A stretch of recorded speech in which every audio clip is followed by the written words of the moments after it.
Hello, this is Adam with DreamMade Productions. This video is made possible by the very kind donations of viewers like you. Thank you.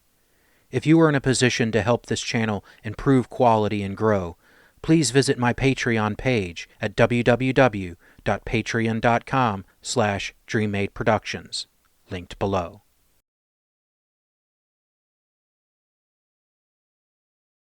It is the 31st century, and mankind is once again at war. The battlefields of the future are dominated by huge robotic war machines known as battlemechs. Hello, and welcome back to The Arsenal, a series where we look at the weapons, equipment, and technology of the BattleTech universe.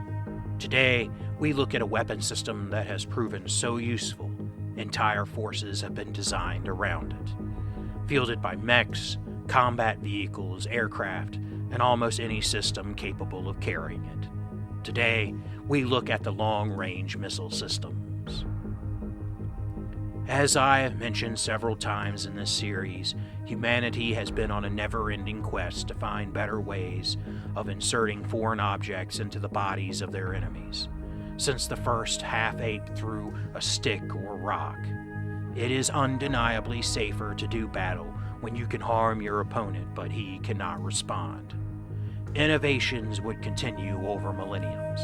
Different attempts were made to increase the power, accuracy, and range of these weapons. Never underestimate the ingenuity of creative dreamers' ability to conjure up new ideas. Javelins, bows, slings, crossbows, going so far as to design complex mechanical devices such as the trebuchet. The invention of gunpowder changed everything, giving designs unprecedented range and power for such a small size. War changed and evolved. However, one thing remained the same. From the thrown spear or bow to the assault rifle and cannon, the ability to hit the target relied almost solely on the skill of the user. The most powerful and destructive weapon system is almost useless in the hands of someone who just can't hit the enemy with it. The story of how this started to change can be found on the naval ships of the early 20th century. The guns of these vessels had grown so long range that aiming down the barrel was no longer an option. The weapon was capable of firing much further than the eye could see. So, how does one shoot a gun at something so far away they can't even see it? Well, despite what your 12-year-old may tell you, math is the solution to many of life's problems. Taking into account distance to target, your speed, your enemy's speed, angle of shot, and a host of other variables, an equation can be created that, when a solution is found, should result in your rounds ruining someone's day. A firing solution, if you will. One thing your 12-year-old does get right is that, unfortunately, math is hard. Sitting down with a pen and paper to figure out complex equations at a desk or kitchen table can be frustrating enough, let alone when someone is shooting at you. Plus, since both you and your target tend to move around in these situations, the ability to find the solution to that equation needs to be fast and accurate, something humans are not particularly good at when under fear of death. To assist in this, mechanical devices began to appear on ships that could do some of the calculations. These massive devices could spit out settings for the ship's guns that, well, should have it hit their targets. It all kind of depends on how fast these processes went. It was not a perfect system, but it was the first somewhat common system that began to move away from relying on the shooter's skill alone. As these mechanical devices proved successful, they began to be attempted to other uses, and new technology started to be envisioned. In the mid-20th century, everything changed. The nation-states of pre-spaceflight Earth would break down into a war that included representatives from almost every spot on the globe. 3 important innovations would be showcased in this conflict that would show what was to come. The modern mech warrior has no real analog to ancient times. The craft of mech combat has been compared to many things from our past. We are sometimes compared to knights or cavalrymen that vanished from the battlefield long, long ago. Others compare us closer to the aircraft pilots or tank crews that we still share the battle space with. Of these and other choices for comparison, I tend to compare us more to our airborne fighter pilot cousins, and not just because mechs can often take to the air thanks to their jump jets. I use the comparison because aircraft, especially ancient aircraft, more mirrored mech warrior experience. The battle mech has been the most powerful and versatile weapon on the battlefield since Kincaid's Mackie made painfully obvious what a battle mech could really do. The old aircraft was similar in many ways. Aircraft could fill many roles and could include many weapon system options. So why do I mention this? Well, because the 3 pieces of kit we are interested in were all put into aircraft during this time period. The mechanical calculation devices that had been miniaturized and refined to a point it could now be useful in the sky. The mechanical bomb sight did much for the bomber what the naval version did for ships, helping it to ensure these bombs hit what they were meant for. On the other hand, we also see the more widespread inclusion of radio equipment on aircraft. Another important development that we will need: two-way communication. Finally, while around for centuries, the widespread adoption of rockets gave pilots the ability to launch self-propelled warheads at a target. However, even with these innovations, duels in the skies were still largely left up to the aiming skill of the pilots. Mechanical devices could assist, but it was still up to the pilot to do the actual work. Even into the jet age, this continued until the electronic computer was created and miniaturized. Once these 3 technologies were combined, things changed dramatically. Aside from a few experimental examples, a weapon could not be guided once released. And even in these examples, the ability for corrections was extremely limited. Crude mechanical devices were not precise enough and could easily fail due to problems. Early electronic systems still required the skill of a pilot to guide the weapon onto target, and this could be very difficult. The microchip changed all that. Now a computer could not only calculate a firing solution, but could do so extremely quickly and accurately. A rocket motor and flight control surfaces would allow this electronic brain to control the weapon mid-flight, while two-way communication would allow the weapon to communicate with its owner, or even other such weapons. These new guided missiles were the first real weapons in history that did not rely on the skill of its controller, be it an aircraft pilot or combat vehicle crew, or even infantryman.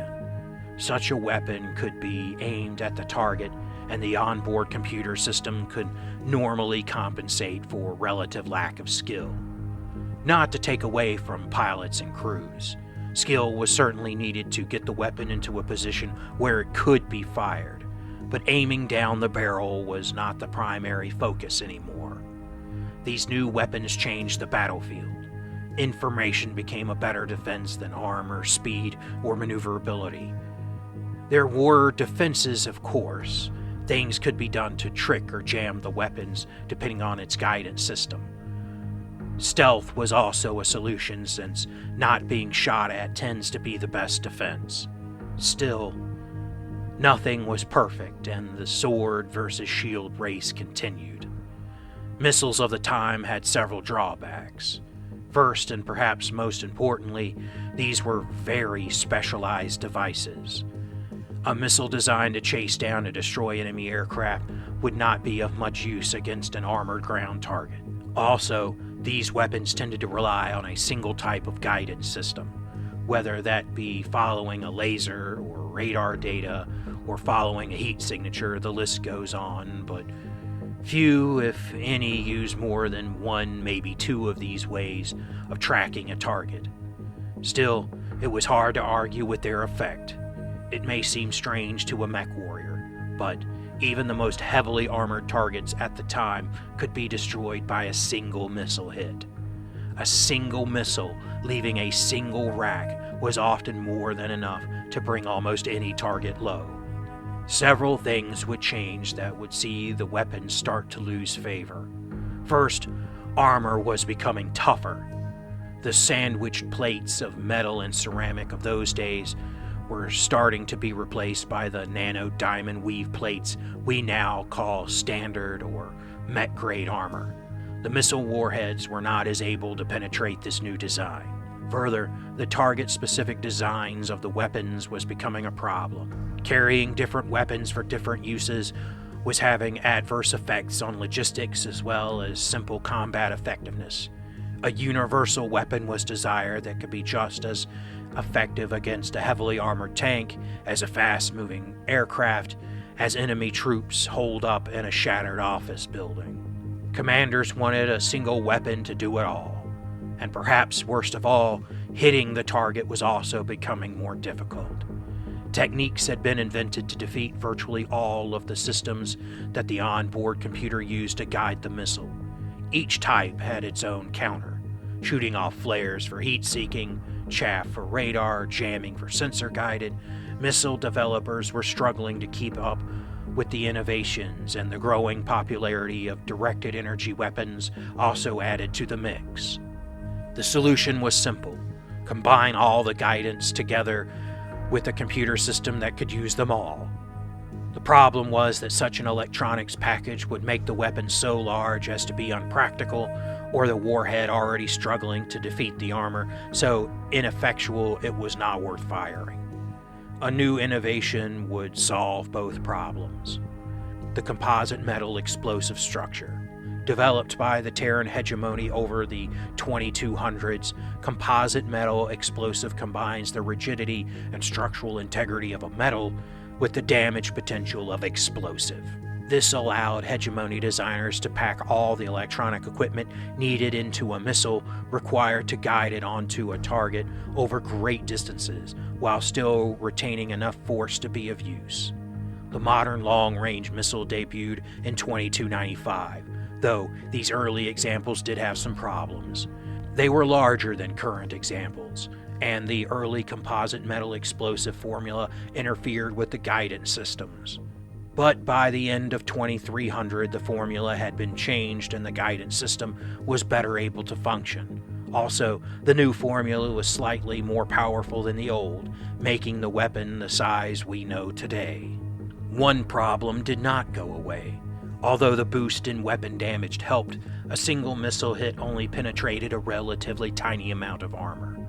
Experiments were made to resolve this shortcoming, but ultimately the answer was also a simple one: launch more than a single missile. Using targeting data both from the onboard systems as well as provided by the battle computer that launched it, LRMs could not be easily fooled or jammed. Further, the new weapon had several other advantages. Certain missiles at the time had the ability to compute the complex variables to hit a target without visual contact, as long as its position was known. This indirect fire was included as standard for the new LRM system, to help ensure hits were concentrated and therefore giving the best chance at defeating enemies' armor. Every fifth missile loaded is a leader missile. These leader missiles include extra guidance and communications required to assist the other four. This means LRMs clump up, tending to strike a smaller area on the target compared to weapons that lack this feature, like SRMs.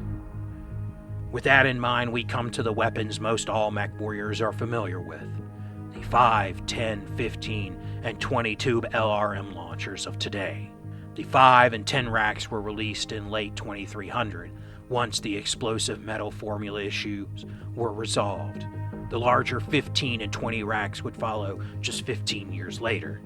This gave militaries a weapon that could fire on a target, almost any target, and if enough of the missiles hit, would very quickly damage or destroy that target.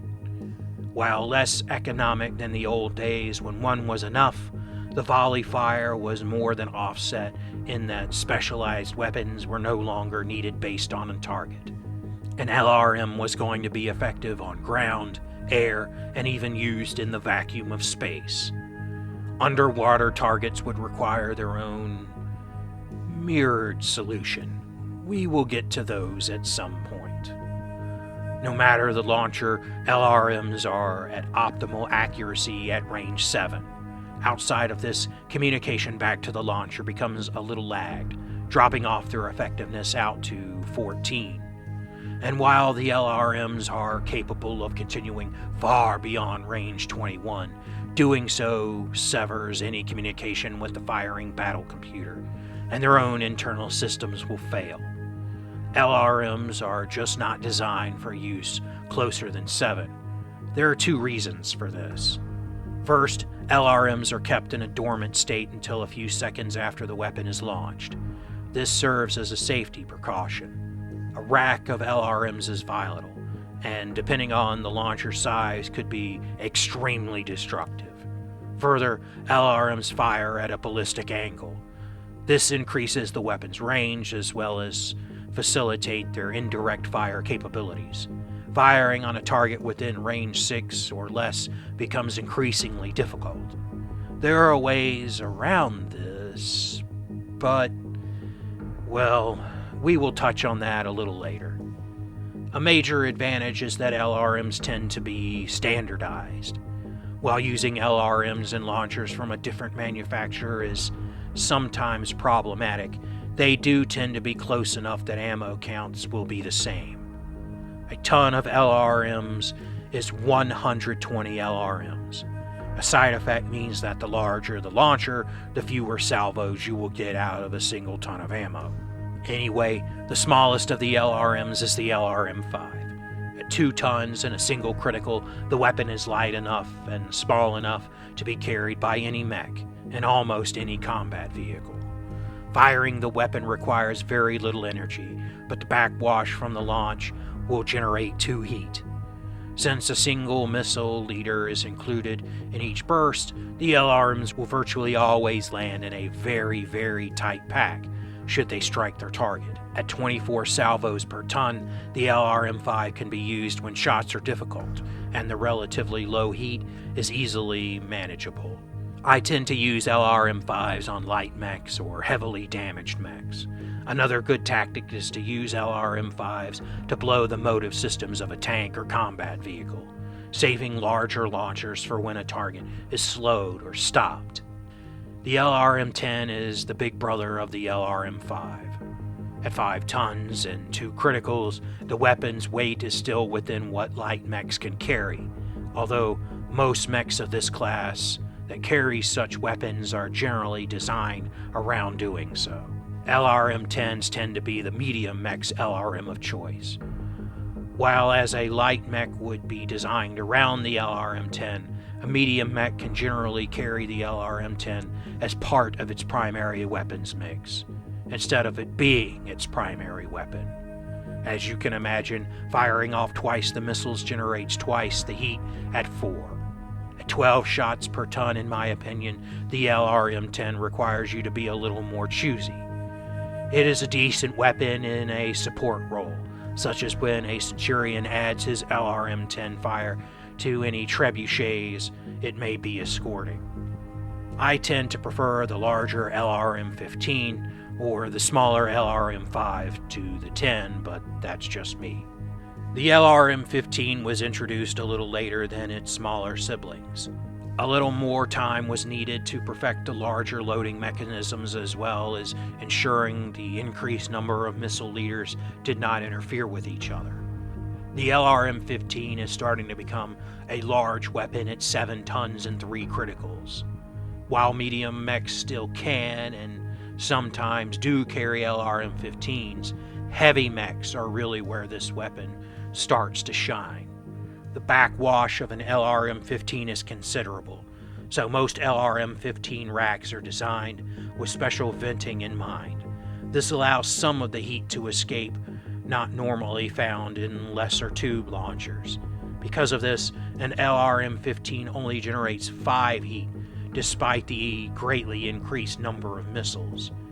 At 8 shots per ton, the LRM-15 really lets you do some damage while not being super careful with your ammunition limit. Further, the increased heat efficiency cannot be overstated. The 1 heat difference in firing off an LRM-5 and LRM-10 to an LRM-15 may not seem like much, but when you are running hot, it can make all the difference. The LRM-15 is a real sweet spot. The catapult is a legend because of it. The LRM-20 is the big boy of the LRM launchers. At 10 full tons and 5 criticals, the weapon is almost exclusively in the domain of heavies and assaults. Like the LRM-15, special care is needed to reduce the massive backwash of 20 missiles firing off. Without this, firing an LRM-20 would generate a staggering 8 heat. However, with the blast venting, firing the weapon generates only 6 heat, a marked improvement. The destructive potential of 20 missiles hitting is massive, comparable only to the assault autocannon. With only 6 shots per ton of ammunition, the LRM-20 will drain ammo bins quickly. Also, like the AC-20, you have to choose your shots carefully. The LRM-20 is undeniably powerful. The longbow is my favorite of the missile boats for a reason. There are weapons that can rival long-range missiles. The light autocannon can actually outrange the LRM, while the PPC's range falls a little short, but boosted by an ER kit, it can match LRMs. However, both these weapons have drawbacks. The light autocannon can do a lot of damage, but only with hit after hit after hit. Plus, its weight keeps it from being installed on most light mechs. The ER PPC has the damage, but the heat is massive compared to even the LRM-20. Additionally, LRMs enjoy 2 more advantages. As discussed earlier, the LRM can fire on a target unseen by the shooter. This has massive potential when used effectively. Additionally, LRMs are still missiles. While the all-use nature of the LRMs is one of its major strengths, it does retain the ability to change this out. While the warhead of the LRM tends to be somewhat small, it can be swapped out for more specialized warheads. Smoke, incendiary, acid, almost anything someone can dream up can and at some point has been strapped to an LRM and fired off at people they don't like very much. We will look closely at each and every one of these alternatives at some point. Even a major drawback of the LRM has workarounds. That difficulty of hitting targets at close range. Well, the clan doesn't suffer from that problem.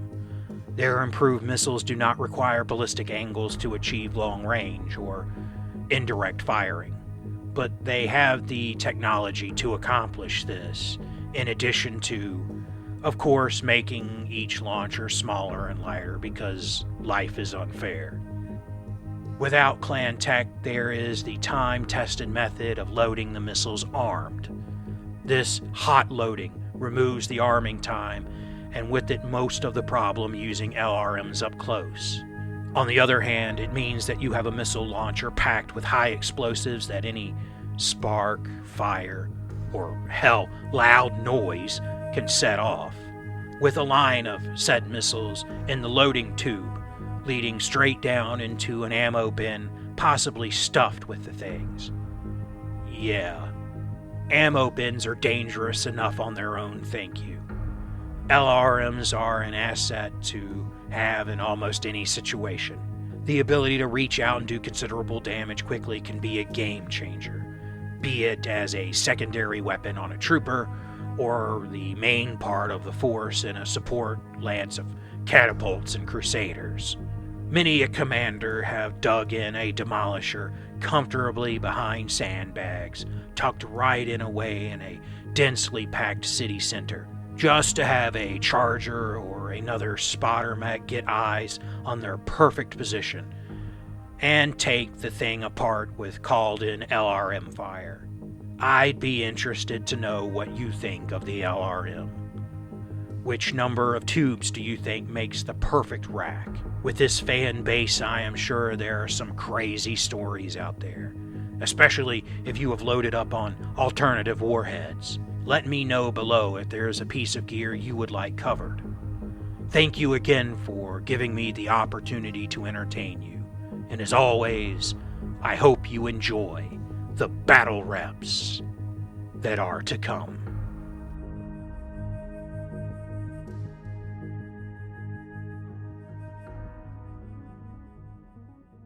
Hello, this is Adam with DreamMade Productions. Thank you for watching my content. It really means a lot that you have given me the chance to entertain you. If you would like to support the channel, please visit my Patreon at patreon.com/DreamMadeProductions, linked below. Also below is a link for PayPal, or links if you would like to send crypto, if that's more your thing. Please know any amount that you give will be cherished and used to upgrade equipment and improve the channel. You can also help the channel by subscribing, turning on notifications, liking, commenting, and sharing my channel with anyone you think might be interested. Thank you again for watching, and I hope you enjoy the battle reps that are to come.